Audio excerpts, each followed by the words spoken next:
Saudaraku yang kekasih, masih dalam masa-masa mengenang kesengsaraan Tuhan Yesus.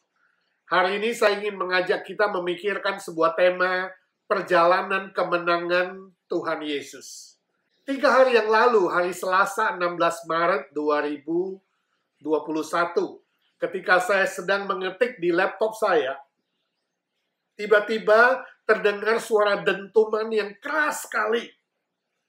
Saya kaget dan berhenti sebentar. Saya berpikir, wah, apakah ini ada gempa besar? Gempa yang dahsyat. Saya tunggu sebentar. Ternyata tidak ada goncangan, tidak ada gerakan. Berarti bukan gempa bumi. Lalu suara apa? Suara yang sangat keras itu. Ibarat ada sebuah benda yang sangat besar yang dijatuhkan dari langit, menghantam bumi, sangat dekat.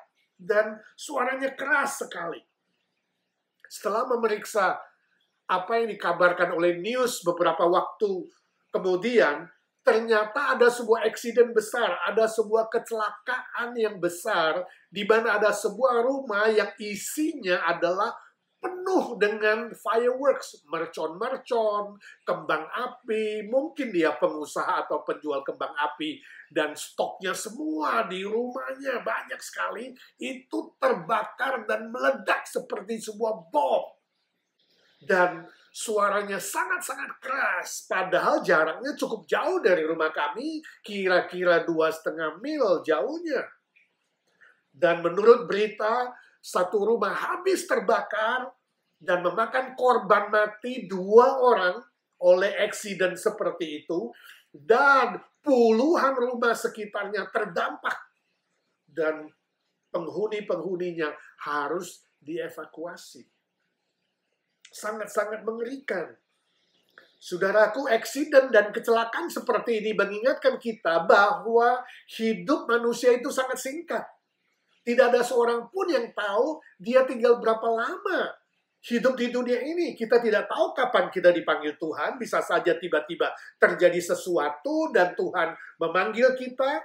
Dalam perjalanan hidup di dunia ini, manusia bisa menghadapi berbagai macam persoalan, cobaan, ujian, kecelakaan, tantangan, juga stres yang berat, kejenuhan, depresi, atau berbagai macam akibat negatif lainnya. Sebab dunia kita tidak sempurna, sudah dipenuhi oleh dosa dan berbagai macam kejahatan.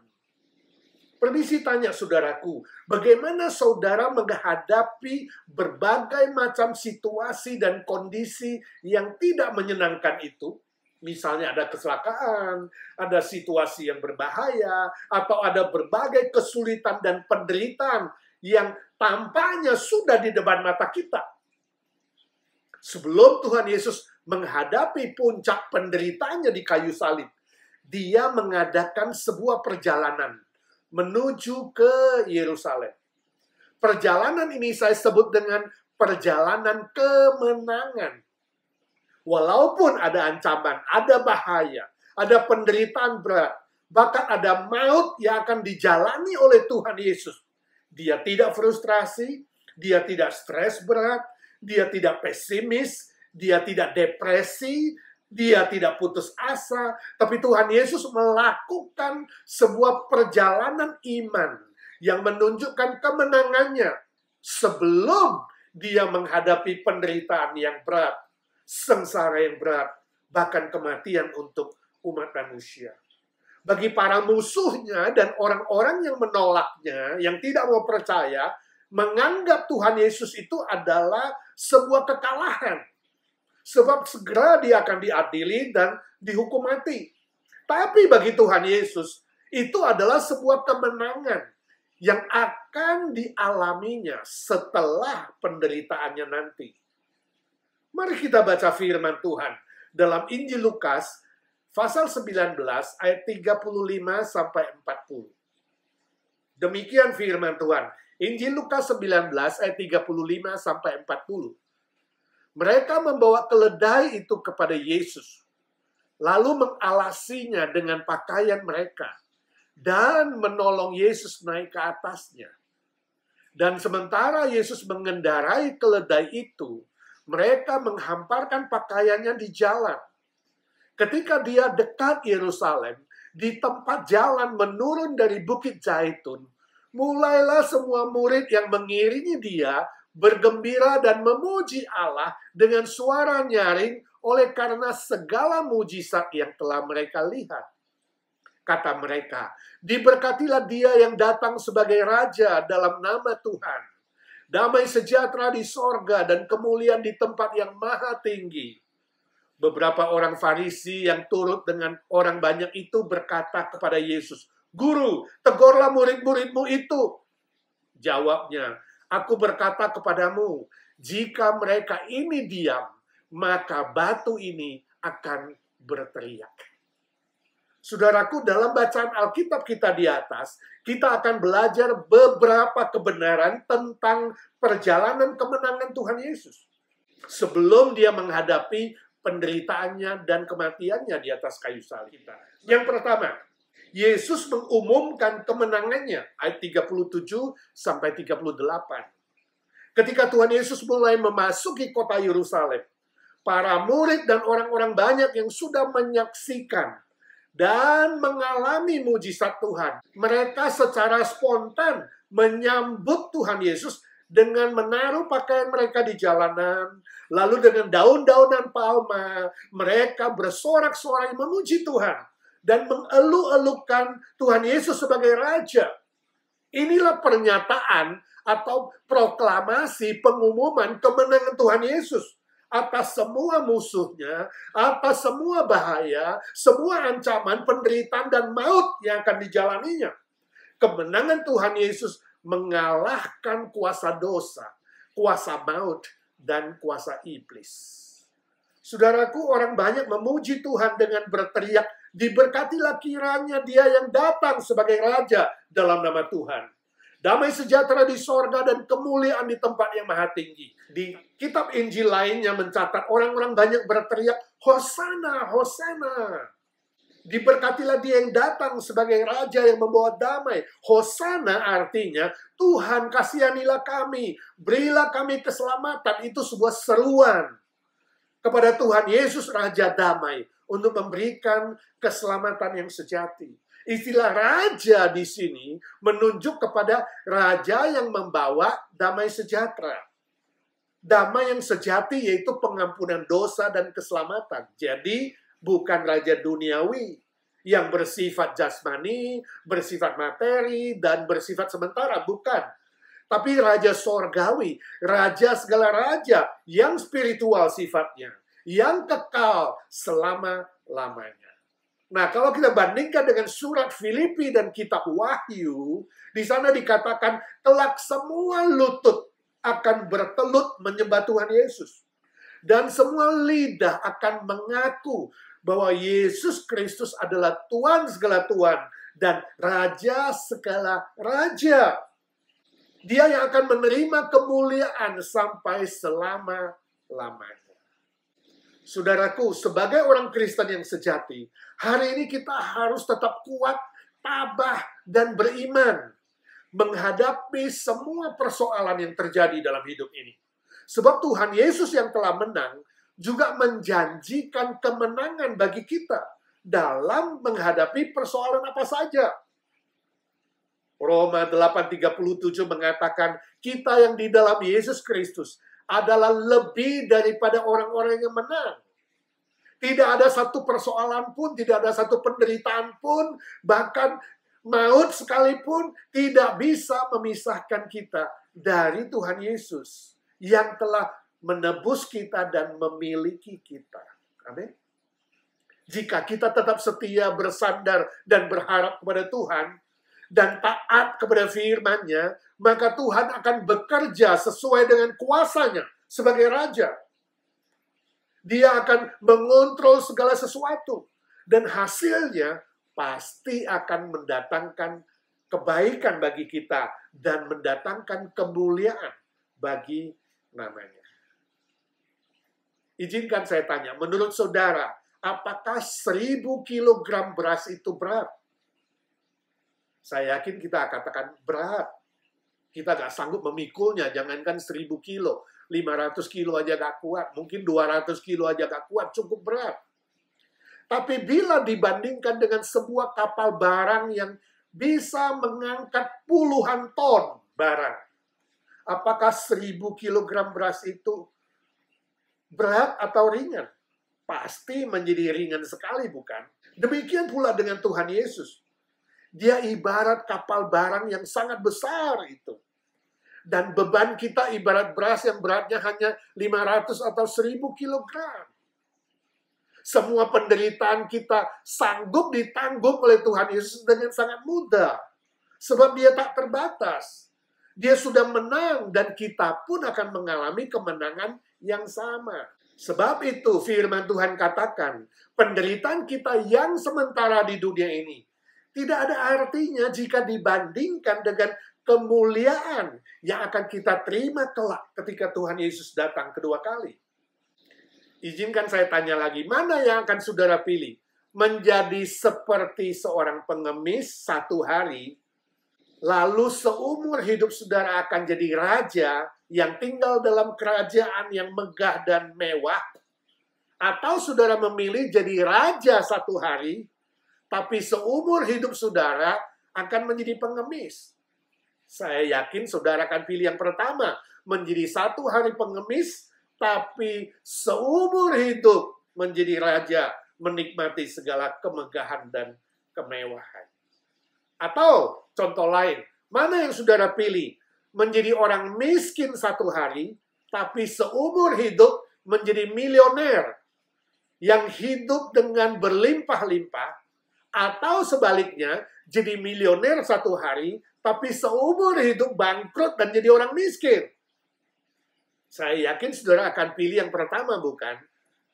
Miskin sehari, susah sehari, bangkrut sehari, tapi seumur hidup menjadi milioner yang berlimpah-limpah. Saudara, ini hanyalah sebuah gambaran, analogi saja, bahwa di dunia ini kita akan menghadapi berbagai cobaan, persoalan, penderitaan yang sementara. Ibarat satu hari saja, susah. Tapi semua itu tiada artinya jika dibandingkan dengan kemuliaan yang akan kita terima secara kekal selama-lamanya di sorga nanti. Amin.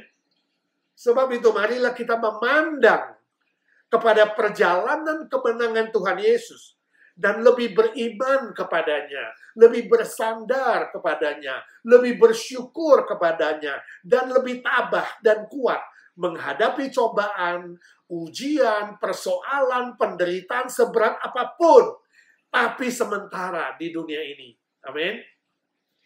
Yang kedua, Tuhan Yesus menunjukkan cinta kasih-Nya dan kerendahan hatinya. Itu dicatat dalam ayat 35-36. Firman Tuhan mengatakan Tuhan Yesus mengendarai seekor keledai betina yang masih muda. Nah, itu simbol kelemah lembutan, simbol kerendahan hati, lambang penuh cinta kasih.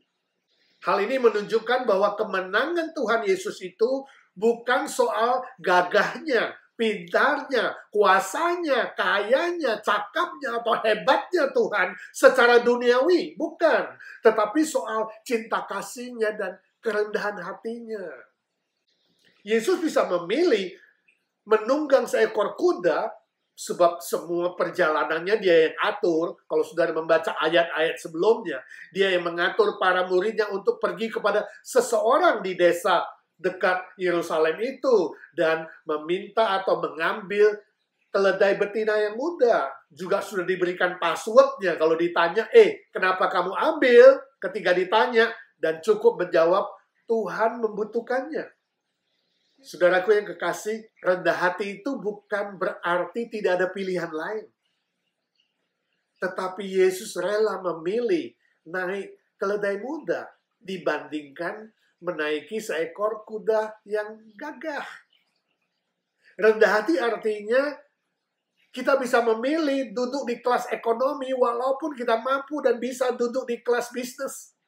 Rendah hati artinya kita memilih untuk memuliakan Bapa di sorga, bersyukur kepada Tuhan daripada memuji diri dan meninggikan diri sendiri.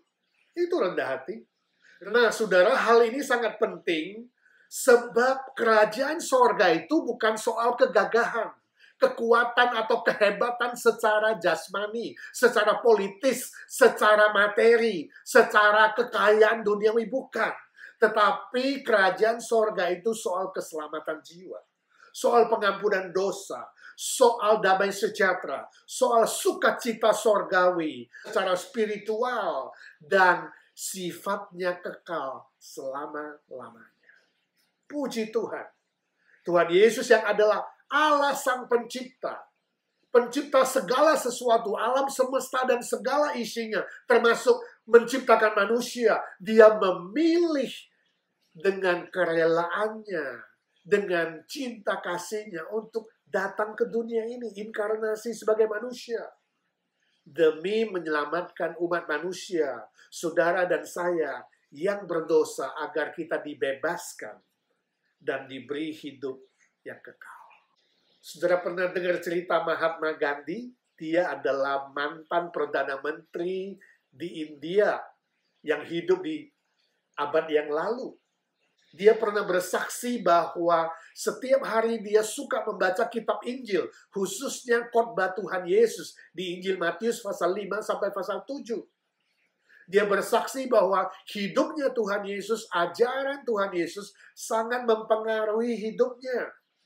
Gandhi katakan, bila semua orang Kristen di dunia ini bisa meneladani Yesus dalam hidupnya, dalam ajarannya, maka dunia ini, semua orang yang belum percaya akan segera menjadi percaya dan menjadi Kristen. Tapi dia katakan, sayang sekali, sebagian besar orang Kristen di dunia ini tidak mencerminkan kehidupan Tuhan Yesus. Tidak meneladani Kristus. Khususnya ketika dia sekolah di Inggris sebelum jadi Perdana Menteri, masih muda, dia sering diperlakukan dengan tidak baik oleh dosen yang diskriminatif, oleh teman-temannya yang mengaku adalah orang Kristen. Orang-orang Kristen dan dosennya menjadi batu sandungan bagi dia dan bagi orang lain.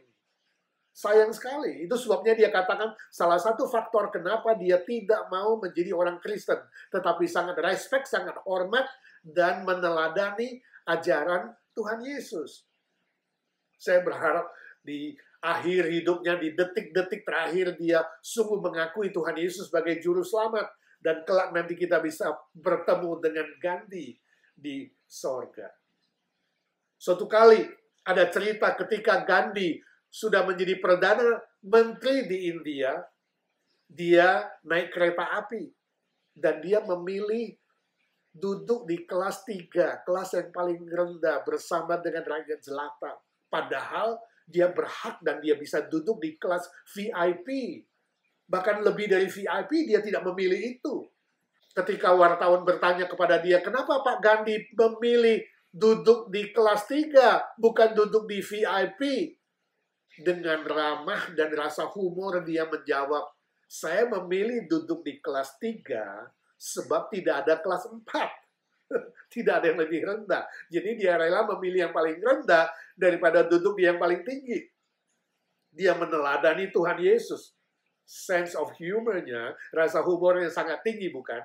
Dia belajar kerendahan hati Tuhan Yesus.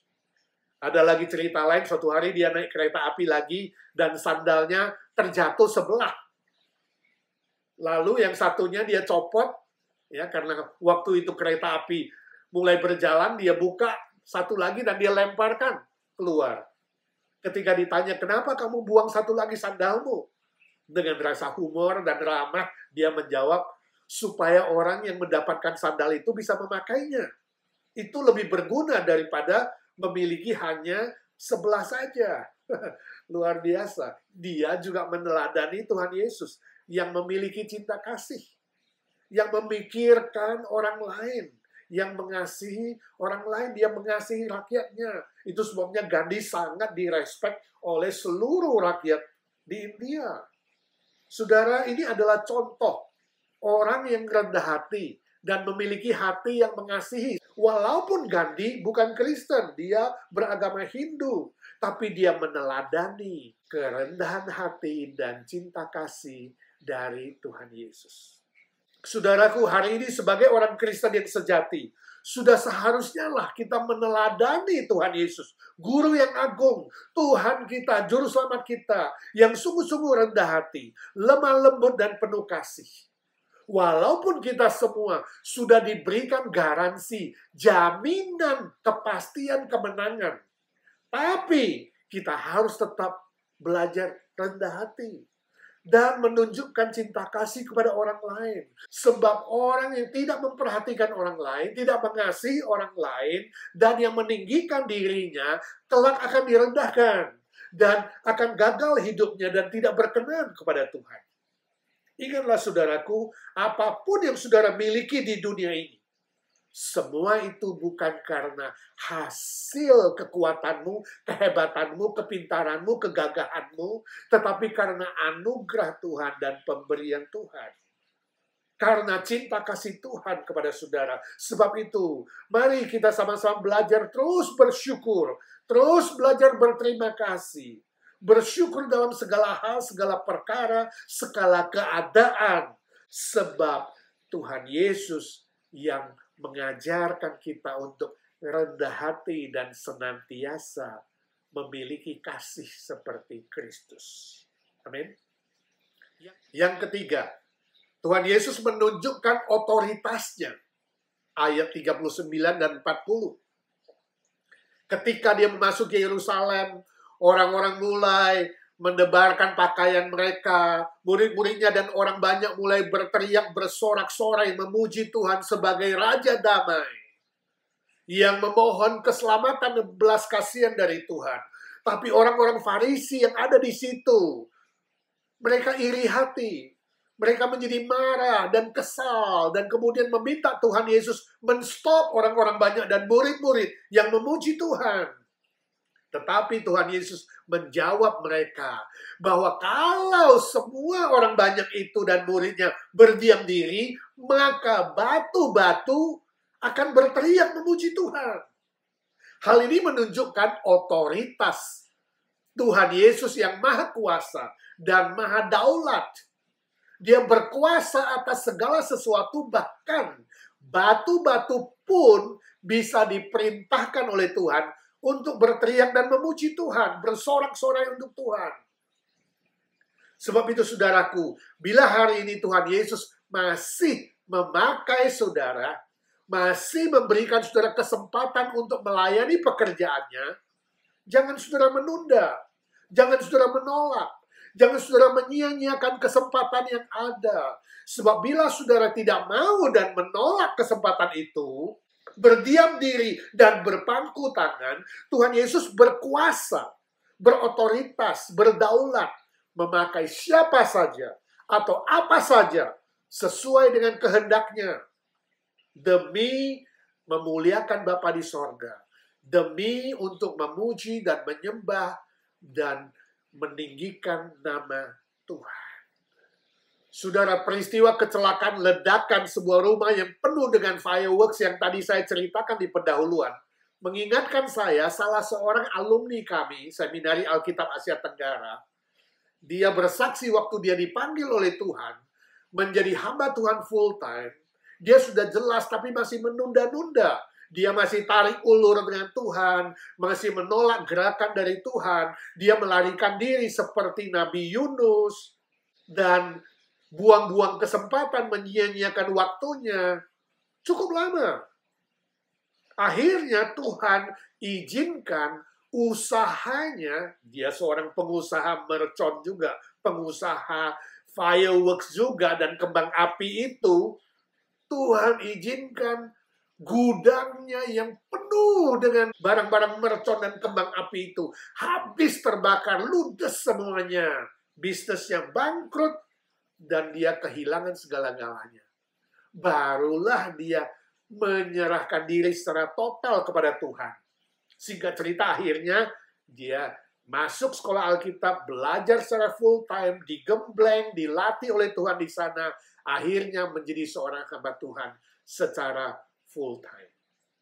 Saudara, ini adalah sebuah contoh Orang yang terus membuang-buang kesempatan, menyia-nyiakan waktu yang Tuhan berikan, tarik ulur dengan Tuhan, dan menolak melayani Tuhan. Akhirnya didisiplin atau dihajar oleh Tuhan. Barulah dia kapok dan menyerahkan dirinya. Saya tidak tahu bagaimana dengan hidup saudara. Apakah saudara juga sedang melarikan diri dari Tuhan? Atau membuang-buang waktu dan kesempatan yang Tuhan berikan untuk bersorak-sorai memujinya, melayaninya, dan memenangkan jiwa bagi Tuhan? Jangan tunggu sampai didisiplin atau dihajar oleh Tuhan. Barulah saudara mau rela melayaninya dan mengikut Tuhan dengan setia. Ingat, jangan buang-buang kesempatan.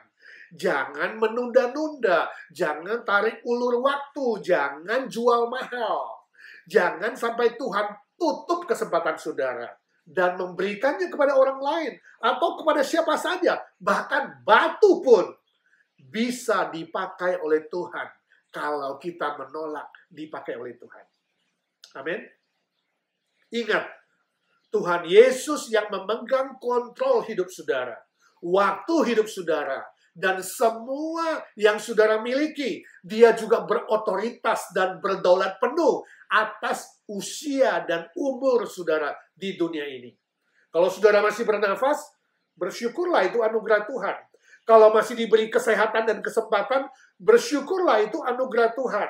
Kalau diberi kesempatan melayani Tuhan, cepat-cepat ambil kesempatan itu. Bersyukurlah, sebab Tuhan masih mau memakai saudara di dalam pekerjaan kerajaannya.